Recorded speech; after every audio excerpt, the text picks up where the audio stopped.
Leonel, if you take out the fa dièse and the sol, just keep the re and the si for a little bit. The first, so the left hand's going 1, 2, 3, and 4, and 1, 2, 3, and 4, and 1. Part of the confusion I had was that the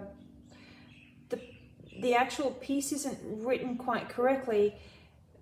We go 1, 2, and it's written to go 1, 2, 3, and 4, and 1, 2, 3, and 4.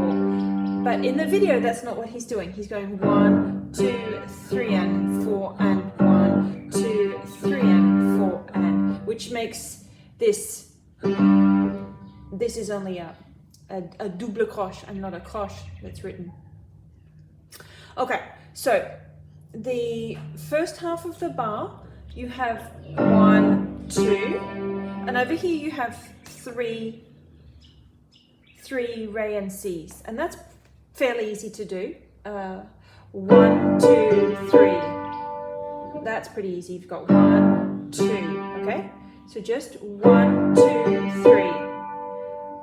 The hard part is the next part.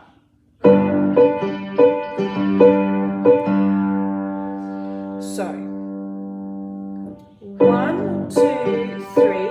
Now you're going to do this quick little